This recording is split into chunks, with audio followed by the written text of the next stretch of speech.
Dios les bendiga, hermanos, a todos. Muy buenas tardes. Listos ya para el estudio del día de hoy, 20 de enero de este 2021. Bueno, pues vamos a dedicar este tiempo para el estudio de la palabra de Dios. Vamos a ver un tema hoy, hermanos, muy importante antes de un tema que tengo preparado después de este, pero primero se me hizo importante ver este porque nos va a servir para entender un poquito más acerca del que sigue. El tema de hoy, hermanos, se llama la boda judía, una analogía del plan de Dios. Lo repito, la boda judía, una analogía del plan de Dios. Primero que nada, hermanos, vamos a ver qué es una analogía, porque no vamos a entender bien la idea si no sabemos qué es una analogía. Según el diccionario de la Real Academia Española, dice: relación de semejanza entre dos cosas distintas. Relación de semejanza, es decir, parecidos, similitudes, que tienen dos cosas distintas. En nuestro caso, vamos a ver estas similitudes, estas semejanzas, estos parecidos entre dos cosas diferentes que son una boda judía y el plan de Dios para nuestra salvación. Esas son las dos cosas diferentes y entre ellas vamos a ver esta analogía, estos parecidos. Ahora, hermanos, usted puede preguntarse en qué se parecen estas dos cosas. ¿En qué se parece el plan de Dios de salvación a una boda judía? Para poderlo entender, hermanos, para poderles explicar mejor, necesitamos primero conocer cómo era una boda judía. Eso es lo principal. Conforme vayamos viendo cómo es una boda judía, según la cultura de aquellos lugares, vamos a poder ir viendo las relaciones, las similitudes entre eso y el plan de Dios. Bueno, cuando leímos en el estudio de la Virgen María o la Virgen de Guadalupe, si no lo he escuchado, por ahí algún hermano que nos está escuchando, ahí está el estudio en el canal, lo puede buscar. Leímos estos versos, que es lo que vamos a leer ahorita para comenzar. Lucas capítulo 1, versículo 26 y 27.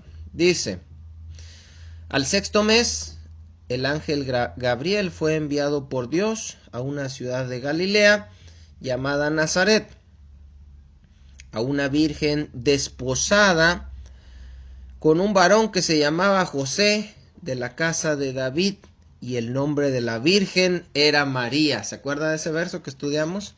Bueno, aquí nos vamos a enfocar, hermanos, que dice que fue enviada a una virgen desposada. ¿Qué significa que ella estaba desposada con José? Nosotros, hermanos, en nuestra cultura entendemos que ella estaba casada. Si estaba desposada, entonces estaba casada. Es lo que nosotros entendemos. Pero se nos hace raro después que se hace la especificación de que María era virgen. Entonces decimos, ¿cómo podía permanecer ella virgen si ellos ya estaban casados? Y ahí es cuando nosotros no entendemos un poquito eso. Oye, pero ¿cómo? Estaba con José y ya estaba casada, pero no habían tenido ellos todavía que ver. ¿Qué pasaba ahí? Bueno, estar desposados, hermanos, o el desposorio, era una parte muy importante para el matrimonio judío, pero no era la consumación en sí del matrimonio. Es decir, era parte importante, pero no lo era todo, el desposorio. Vamos a ver esto, hermanos, para entenderlo mejor, pero vamos a comenzar desde el principio.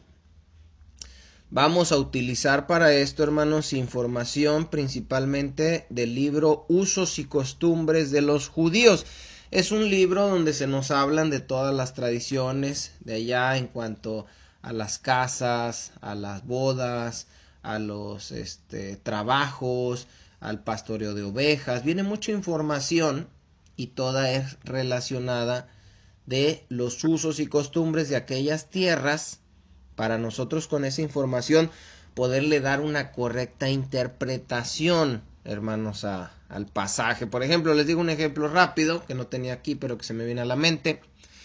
Jesús dice que es más fácil que pase un camello por el ojo de una aguja que entre un rico en el reino de los cielos. Cuando nosotros no entendemos los usos y costumbres de los judíos, su forma de hablar, de expresarse, pues entendemos que se está refiriendo a una aguja como nosotros entendemos una aguja. Entonces decimos, ¿puede pasar un camello a través de una aguja? No, no se puede. Entonces la interpretación sería que no se puede ser salvo. Pero el ojo de la aguja era una entrada en las murallas por las cuales pasaban los mercaderes y tenían que meter por ahí a los camellos que les ayudaban a transportar la mercancía, y pasar un camello por el ojo de una aguja no era fácil, hermanos, era difícil, era complicado, se tenían que agachar los camellos, arrastrar, batallaban, pero finalmente pasaban. Entonces la interpretación que da Jesús, correcta según la cultura de aquel lugar, es que sí se puede que un rico sea salvo, pero es difícil. Es más fácil que entre un camello por el ojo de una aguja, es decir, por estas puertas que tenían las murallas. Entonces nos damos cuenta, hermanos, que cuando conocemos aquella cultura podemos entender mejor las cosas. Y hay cosas que si no conocemos la cultura no vamos a entender.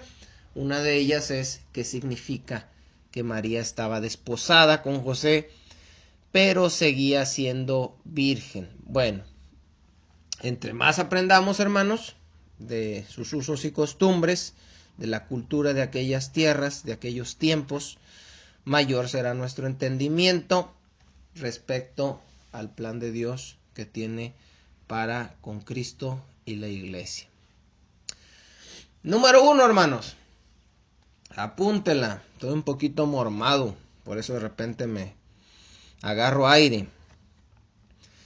Número 1, vamos a ir señalando estas similitudes, estos parecidos, estas semejanzas entre una boda judía y el plan de Dios. El número 1 es, el padre elige la novia para su hijo. Primero vamos a mencionar el punto respecto a lo que era en una boda judía, y después vamos a ver en qué se asemeja con el plan de Dios.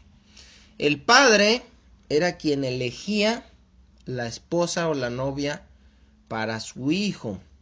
¿Se acuerdan? En Génesis capítulo 24 se nos muestra cómo Abraham manda a su siervo a la casa de sus padres, ahí en Padan Aram, a buscar una esposa para Isaac. ¿Se acuerdan de ese pasaje? Está en Génesis 24, por si lo quieren leer. Vemos cómo el padre, que es Abraham, está eligiendo a la novia o a la esposa del hijo, que en esa historia bíblica es Isaac, el cual es, hermanos, un símbolo de nuestro Señor Jesucristo. Sabemos que Abraham representa al Padre, Isaac representa el Hijo, porque iba a ser sacrificado. Y bueno, espiritualmente la semejanza, la similitud, la número 1, es que el Padre Celestial fue quien eligió a aquellos que seríamos parte de la iglesia. El Padre eligió a aquellos que iban a ser salvos, y la iglesia, hermanos, que ya sabemos que la palabra significa asamblea, se le conoce como la novia de Cristo. Entonces, haciendo una analogía, que es precisamente lo que estamos haciendo ahorita, el Padre elige la novia de Cristo. El Padre elige a aquellos que iban a ser salvos. Dice Efesios capítulo 1, versículo 3 y 4. Bendito sea el Dios y Padre de nuestro Señor Jesucristo, que nos bendijo con toda bendición espiritual en los lugares celestiales en Cristo, según nos escogió en Él antes de la fundación del mundo, para que fuésemos santos y sin mancha delante de Él. Hay un montón de pasajes, hermanos, que hablan acerca de esta elección de Dios, que Dios sabía y eligió desde antes de la fundación del mundo quienes iban a ser parte de la novia de Cristo, que es la iglesia. Hay un montón de pasajes que nos hablan, y esa es la primera similitud que tenemos y que vemos, que así como el padre judío elegía a la esposa para su hijo, así el Padre Celestial eligió la que iba a ser la esposa de su Hijo Jesucristo. Número 2, ¿qué pasaba? El padre enviaba a la casa de la novia a un hombre. Este hombre servía como un representante para él y para su hijo. Y a este hombre se le llamaba y se le conocía, según la cultura, como el amigo del esposo. Púntele por ahí todo eso, hermanos, porque va a haber examen. Este hombre iba a la casa de la novia, en primer lugar, como representante del padre, como representante del hijo. Se le conocía como el amigo del esposo. Y él empezaba a tratar el compromiso. Vemos también ahí en Génesis capítulo 24 que Abraham elige a la novia, pero Abraham no fue, sino que mandó a su siervo, aquel que lo representaba. Llegó allá a Padán Aram, ¿se acuerdan ustedes? Cuando estaba ahí esta Rebeca, y él fue el que hizo el trato de que se iba a venir Rebeca para ir con su amo también, que era de este siervo Isaac. Bueno, aquí la segunda similitud, hermanos, es que este amigo del esposo, este representante del padre que va a la casa de la novia para empezar a hacer este trato del matrimonio, es Juan el Bautista. Apúntele por ahí. El padre elige y luego manda a su representante a la casa de la novia, y aquí es cuando aparece Juan el Bautista, que sabemos que aparece primero que Jesús. Dice Malaquías capítulo 3 versículo 1: He aquí, yo envío mi mensajero, el cual preparará el camino delante de mí. Esta era una profecía acerca de Juan el Bautista, el cual iba a preparar el camino de Jesús. Bueno, pues Juan el Bautista vino primero, y es la similitud número 2, que él actuó como el representante del padre, como el amigo del novio o del esposo. Él mismo se identifica así en Juan capítulo 3 versículo 29. Vamos a leer desde el 28. Los discípulos de Juan el Bautista pensaban que él era el Mesías. Él les dijo: yo no soy el Mesías. Después aparece el Mesías, aparece el esposo, llega el novio y empieza a tener más discípulos, más impacto que Juan el Bautista. Y los discípulos de Juan el Bautista van y le dicen: oye, aquel que tú andabas haciéndole propaganda ya tiene más gente que tú. Y Juan el Bautista le dice esto en el verso 28: vosotros mismos me sois testigos de que os dije: yo no soy el Cristo, sino que soy el enviado delante de él. Ahora fíjese el 29. El que tiene la esposa es el esposo, mas el amigo del esposo que está a su lado y le oye, se goza grandemente de la voz del esposo. Así pues, mi gozo está cumplido. Ve cómo él mismo se señala como el amigo del esposo, aquel que por orden del padre era enviado a la casa de la novia para empezar a tratar el compromiso. ¿Ven cómo se van relacionando las cosas? Ahora, tener en cuenta, esto es muy importante. Son dos cosas diferentes. Una cosa es una boda judía, otra cosa es el plan de Dios, pero tienen estas similitudes por las cuales se puede hacer una analogía. Muy bonita, hermanos, por cierto, también. Jesús se identificó como el esposo. Juan el Bautista dice, yo soy el amigo del esposo. Entonces, ¿quién es el esposo? Dice Mateo 9:15, cuando los discípulos de Juan le preguntaban, oye, ¿por qué tus discípulos no ayunan, Jesús? Y Jesús les dice esto. Jesús les dijo, ¿acaso pueden los que están de bodas tener luto entre tanto que el esposo está con ellos? Pero vendrán días cuando el esposo les será quitado y entonces ayunarán. ¿Quién es ese esposo, hermanos, del que habla Jesús? Él. Entonces, el padre representa al padre del novio. Juan el Bautista representa el amigo del novio, el amigo del esposo, el representante del padre que iba a casa de la novia a hacer el trato. Y Jesucristo representa el novio o el esposo. Bueno. Punto número 3 de una boda judía. Había que pagar una dote por la novia. ¿Se acuerdan? Eso lo vimos en una ocasión.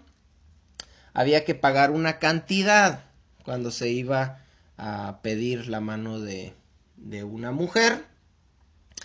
Esta cantidad no era un precio que costara la novia, hermanos, sino que cuando un novio se llevaba a una mujer de una casa, se reducía la fuerza de producción de esa casa y aumentaba la fuerza de producción de la casa del novio, que es a donde se iba a ir ella a producir. Entonces eso era una especie de compensación que se daba porque pues se les estaba quitando un miembro de la familia. Bueno, esto es en lo normal, en lo natural en una boda judía. Hablando espiritualmente, la enseñanza y la similitud número 3 es que Jesucristo pagó un precio por su iglesia. Así como el novio tenía que pagar un precio por la novia, así Jesucristo tuvo que pagar un precio por la iglesia. Dice el capítulo 20 de los Hechos, versículo 28.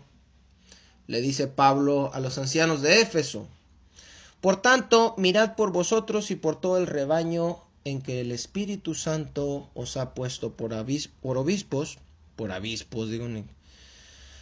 para apacentar la iglesia del Señor, la cual compró con su propia sangre. Ese fue el precio que Jesucristo tuvo que pagar por la novia, por su esposa, por su iglesia. Dice la primera carta de Pedro, en el capítulo 1, versículo 18 y 19, sabiendo, dice Pedro, que fuisteis rescatados de vuestra vana manera de vivir, la cual recibisteis de vuestros padres, no con cosas corruptibles como oro o plata, sino con la sangre preciosa de Cristo, como de un cordero sin mancha y sin contaminación. Es decir, el precio que Jesús pagó no fue oro. Qué fácil que Jesús hubiera podido traer un montón de oro y comprar la iglesia, pero ese no era el precio que se tenía que dar por la iglesia. El precio era la sangre derramada de él, siendo inocente, porque la paga del pecado es muerte, y era necesario que Jesucristo pagara esa muerte que debía la novia, la esposa, entiéndase, la congregación, la asamblea o nosotros, hermanos. Bueno, una vez que se acordaba el precio de la dote, entonces seguía ya el desposorio. Fíjese bien cómo vamos por partes. Primero, el padre elige a la novia, manda al amigo, representante, se hace un trato, se ve cuánto es la dote, se paga la dote y ahora sí, ya sigue el desposorio. Vamos a ver. ¿Qué era lo que se hacía en el desposorio? En primer lugar, el novio tenía que dejar la casa de su padre e ir a buscar a la novia a su casa. Ya no nada más tenía que ir el amigo, sino que ahora tenía que ir él. después del amigo. Acordamos de cómo Jacob dejó la casa de su padre y se fue a la casa de su madre para buscar ahí una esposa para él. ¿Se acuerdan que se fue a Padán Aram, donde le pasaron muchas cosas? Pero la idea era esa, que el novio ahora tenía que ir de la casa de su padre donde él vivía a la casa de la novia. Es aquí, hermanos, la cuarta similitud, la cuarta semejanza, cuando en el plan de Dios Jesucristo deja la casa del Padre en el cielo para venir a la tierra, a este mundo, a la casa de la novia. Él deja su casa y va y busca a la novia a su casa. Vino a buscarnos, él personalmente, aquí a este mundo. Dice Filipenses capítulo 2, versículo 5. Haya pues en vosotros este sentir que hubo también en Cristo Jesús, el cual siendo en forma de Dios, no estimó el ser igual a Dios como cosa que aferrarse, sino que se despojó a sí mismo, tomando forma de siervo, hecho semejante a los hombres. Fíjese cómo todo va llevando un parecido, y entre más conozcamos de las tradiciones de las bodas judías, podemos ir entendiendo ese plan de Dios y, bueno, pues aprendiendo cosas muy interesantes, como esto que el padre elige, manda a un representante, el pago de la dote, y cuando se acuerda, entonces ahora se manda al novio, dejando la casa de su padre y yendo a la casa de la novia, que en este caso representa cuando nuestro Señor Jesucristo dejó su gloria, dejó ese lugar que él tenía en el cielo, junto al Padre, que había estado ahí toda la eternidad, y lo deja para encarnarse en María y para nacer de ella en la casa de la novia, a fin de buscar esa novia que el Padre ya le había elegido desde antes de la fundación del mundo. Punto número 5. El desposorio, hermanos, ¿qué era? Este se hacía con promesas de parte de los novios, eran promesas habladas y había también un documento escrito y firmado con el cual ellos se comprometían. Bueno, esta es la quinta similitud, hermanos. Jesús vino y hizo un nuevo pacto. Ese es el pacto, ese es el contrato. Ese es el contrato que se hacía, se escribía, se prometía y se firmaba. Y con eso quedaban comprometidos el novio con la novia en el desposorio. Así Jesucristo vino y hizo un nuevo pacto, que es lo que nosotros tenemos en los evangelios, es el nuevo pacto, el cual está lleno de promesas del novio para la novia y está firmado y sellado con su propia sangre. Mateo capítulo 26, versículo 27 y 28 dice: y tomando la copa, y habiendo dado gracias, les dio diciendo: bebed de ella todos, porque esto es mi sangre del nuevo pacto,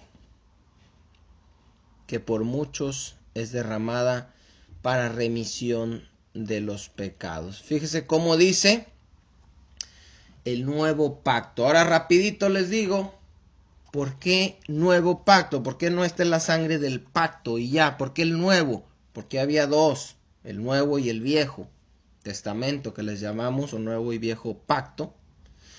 Y esto es porque Dios había hecho un pacto con el pueblo de Israel en el Viejo Testamento, pero el pueblo de Israel, según las escrituras mismas nos dicen, invalidaron ese pacto.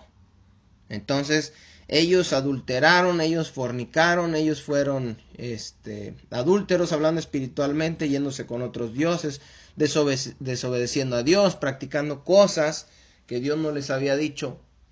Y por eso Dios anunció hacer un nuevo pacto con mejores promesas, donde ahora nosotros tenemos la ley escrita en nuestros corazones, ya no en tablas de piedra. Bueno, fíjese bien.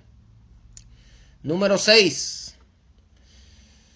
Según la tradición, el novio, cuando se hacía el desposorio, bebía de una copa de vino y después le extendía la copa a su novia, extendía su mano, extendía la copa hacia ella. Ella tenía que tomarla y tenía que beber.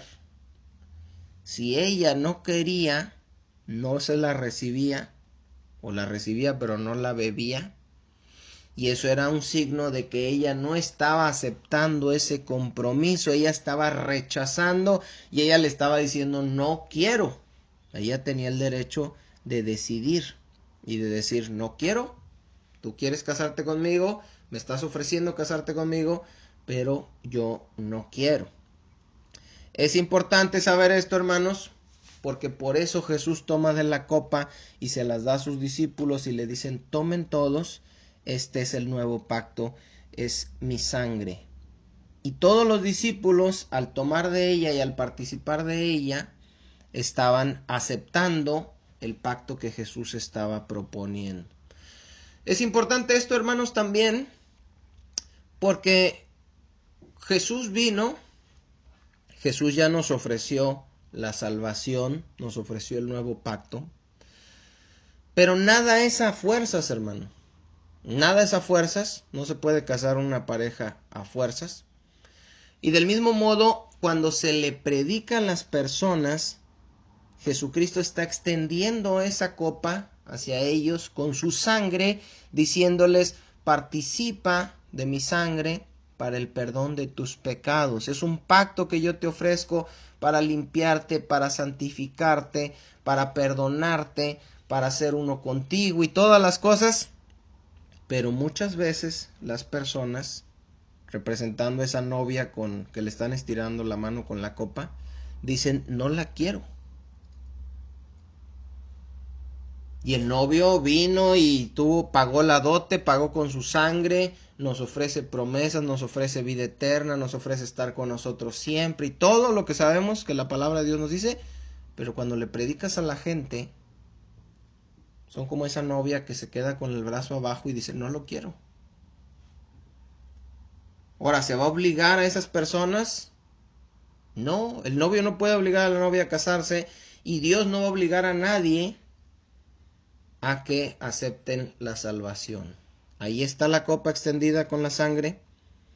Si no la quieren, no participan de ella, no son limpios por medio de ella de sus pecados, entonces simplemente no hay nada que se pueda hacer. Dice Juan capítulo 6, versículo 53. Fíjese bien para ilustrar este punto muy interesante. Jesús les dijo, de cierto os digo, si no coméis la carne del Hijo del Hombre y bebéis su sangre, no tendréis vida en vosotros. Es decir, ahí está el sacrificio de Jesús, su carne fue molido por nosotros, fue entregado en esa cruz, su sangre es esa copa de vino que Él nos ofrece para sellar el compromiso. Cuando oímos el Evangelio y decimos, sí, yo quiero, te predican el Evangelio y dices, sí, yo quiero, pero hay gente que dice, no, yo no quiero, a mí no me interesa, o voy a seguir yendo para oír, pero no quiero el compromiso. Así como en el desposorio era necesario compromiso de parte de los dos, firmando ese papel, tomando esa copa para sellar el compromiso. Así también el Evangelio, hermanos, es de personas que se tienen que comprometer. Y hay gente que no se quiere comprometer. Entonces, aquí dice la palabra que si no comes la carne y si no bebes su sangre, no tienes vida en ti, no tenéis vida en vosotros. ¿Qué significa? Comer su carne y su sangre, ser partícipes de su sacrificio, creer que Él murió por nosotros, aceptar esa muerte para la expiación de nuestros pecados. Creer que fuimos perdonados por medio de esa sangre preciosa que Él derramó, como de un cordero sin mancha y sin contaminación, y que ahora le pertenecemos a Él y lo esperamos para cuando Él venga. Todo eso implica. Pero mucha gente no quiere comprometerse. Ahora, siguiente paso del desposorio, hermanos. Vamos ya en el número 7. El novio se compromete con una prenda en garantía. El novio deja una prenda en garantía de ese desposorio. Ya se hizo el contrato, ya se pagó la dote, ya se tomó la copa el novio y la novia, se selló el pacto. Ahora él deja una garantía. Él da algo de compromiso, que es lo que nosotros llamamos acá el anillo de compromiso. Y aquí lo interesante, hermanos, dice que cuando él se la daba, en una boda judía decía, ¿veis este anillo o esta prenda? Representa que tú estás reservada para mí de acuerdo con la ley de Moisés y de Israel. Y él le daba esa prenda en garantía de que ella ya le pertenecía a él. Ya estaba el documento firmado, ya estaban desposados y esa prenda era garantía.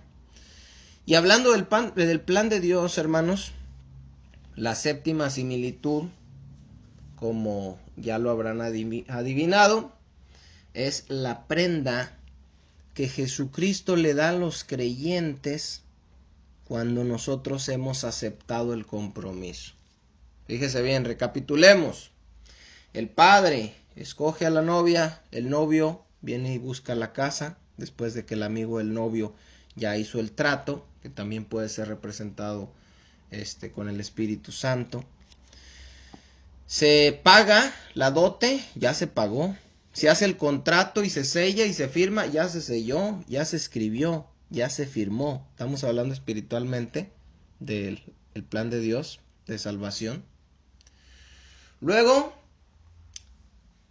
Jesucristo nos ofrece a los que hemos creído, a los que hemos aceptado, a los que bebimos de esa copa, que era su sangre, a los que creímos en su sacrificio y lo aceptamos y nos comprometimos con Él, a los verdaderos creyentes, en pocas palabras, Él nos da una prenda en garantía.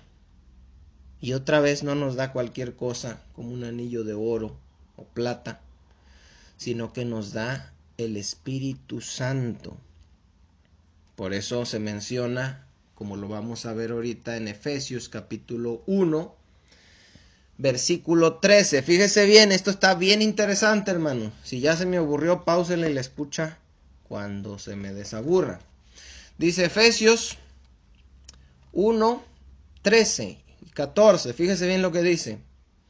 En él, también vosotros, habiendo oído la palabra de verdad, el evangelio de vuestra salvación, y habiendo creído en él, fíjese bien, no es nada más haber oído, sino haber creído. Haber oído ya oyeron un montón.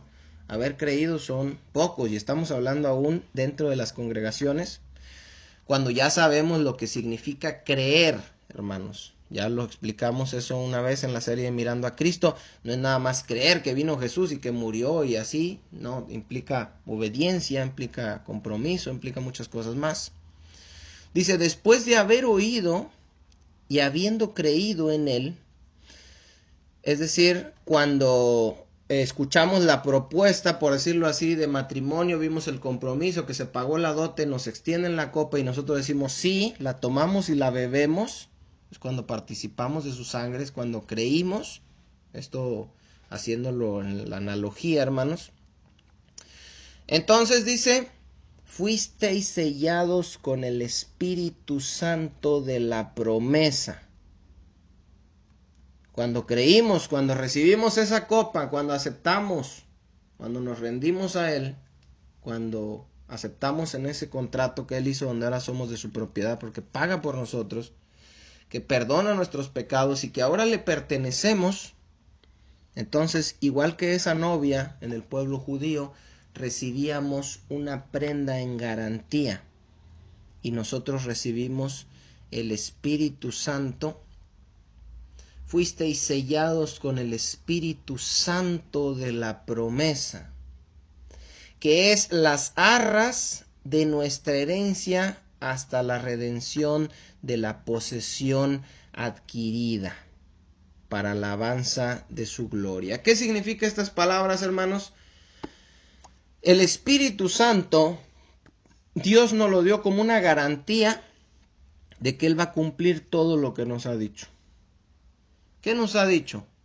Que vamos a resucitar, que Él va a venir, que va a estar siempre con nosotros, que ya no va a haber muerte, ni llanto, ni dolor, ni clamor, que Él perdona nuestros pecados, que por medio de Él ahora somos amigos de Dios, que incluso somos adoptados como hijos de Dios, habiendo sido santificados, lavados por la palabra. Todas esas promesas que Él nos da, ¿cómo sabemos que es cierto? ¿Cómo sabemos que Jesús iba a venir? ¿Cómo sabemos que lo que dice la Biblia es verdad? ¿Solo porque otros dicen que es verdad? No. Estamos seguros porque el Espíritu Santo, como dice Romanos 8, nos da testimonio de que somos hijos de Dios. El Espíritu Santo nos da esa seguridad, nos da esa certeza, nos da esa fuerza, nos da ese consuelo, nos da esa paciencia, ese upomone, esa resistencia, ese poder, ese amor, ese dominio propio y todas las cosas que necesitamos para vivir la vida cristiana mientras Él regresa.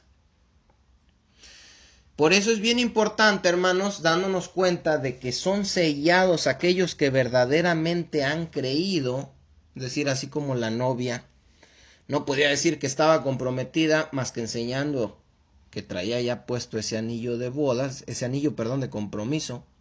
Así también nosotros podemos saber que estamos verdaderamente comprometidos, que de veras hemos creído, que de veras hemos sido perdonados, salvados y que somos hijos de Dios por el Espíritu Santo que mora en nosotros. Por eso dice Romanos capítulo 8, versículo 9.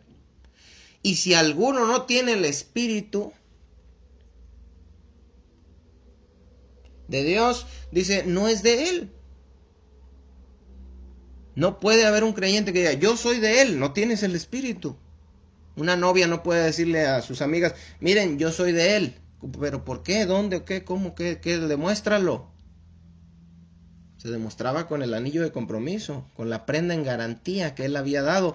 Y nosotros podemos tener esa certeza con el Espíritu Santo de la promesa que Dios nos ha dado, que son las arras del Espíritu, hasta la redención de la posesión adquirida, es decir, hasta que venga Cristo y nos dé todo lo que nos dijo que nos iba a dar: cielos nuevos, tierra nueva, donde muere la justicia, y un cuerpo glorificado y nuevo que no va a sufrir de cansancio, de enfermedad, de dolor y todas esas cosas que son las que nos sostienen, hermanos. Fíjese bien, ya se pagó la dote, se hizo el contrato, se extendió la copa, la novia la bebió, la aceptó, los creyentes creímos, se dio la prenda en compromiso, se nos da el Espíritu Santo. ¿Qué seguía? ¿Ya se acabó? ¿Esa fue la boda? No, ese fue el desposorio. Oficialmente, la pareja de judíos que hubieran hecho esto, los novios, ya estaban desposados. Solamente un documento de divorcio los podía separar, porque legalmente ellos ya se pertenecían el uno al otro, pero todavía no estaban casados, todavía no iban a vivir juntos. Ah, ¿verdad? Todavía no. Ya pasó todo lo que ya vimos. Ya aceptaron, ya les dio el anillo, ya sellaron el contrato, ya bebió la copa, ya se pagó la dote, ya todo lo que en Cristo sabemos que ya pasó. Todo ese proceso pasaba en una boda judía, pero no se acababa ahí. estaban desposados, ya se pertenecían legalmente, ya estaba el contrato, había un compromiso, había una prenda en garantía, pero todavía no iban a estar juntos, todavía no se casaban. Número 8, la similitud que vamos a hallar. Después de que se casaban, pasaba un lapso de tiempo. Había un lapso de tiempo en el cual los novios no estaban juntos, y este lapso de tiempo era entre el desposorio, o que ellos se habían desposado, y la boda. No es lo mismo. Ya estaban comprometidos, pero no vivían juntos. Había un lapso de tiempo que pasaba entre uno y otro. Este lapso de tiempo en los matrimonios era aproximadamente de 1 año. Era lo que se tardaban entre el desposorio y la boda. 1 año.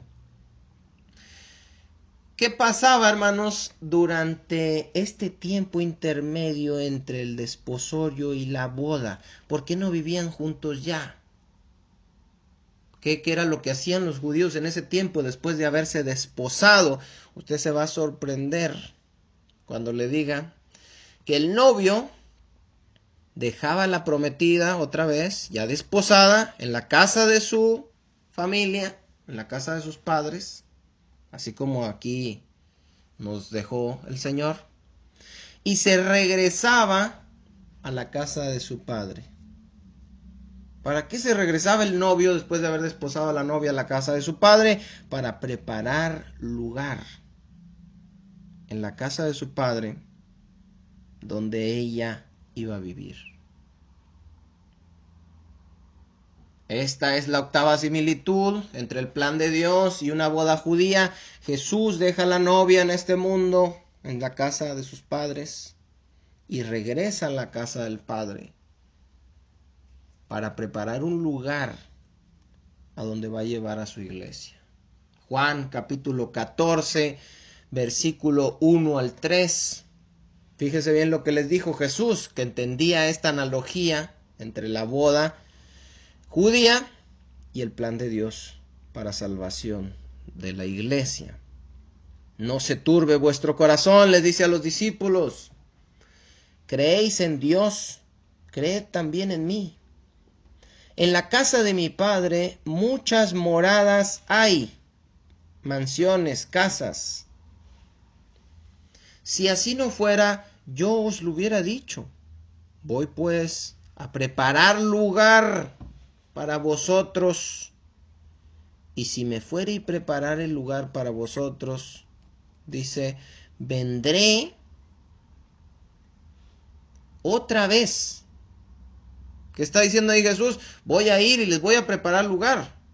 Y si me estoy yendo para preparar el lugar, eso significa que voy a venir otra vez y los tomaré a mí mismo, el rapto, para que donde yo estoy, vosotros también estéis. Ya estamos entendiendo un poquito más, hermanos, por qué el novio se fue después de pagar, después de hacer el contrato, después de pagar la dote, después de que aceptamos, después de que creímos, después de que fuimos sellados con el Espíritu Santo de la promesa como garantía. ¿Por qué se fue? Porque fue a preparar un lugar en la casa de su Padre.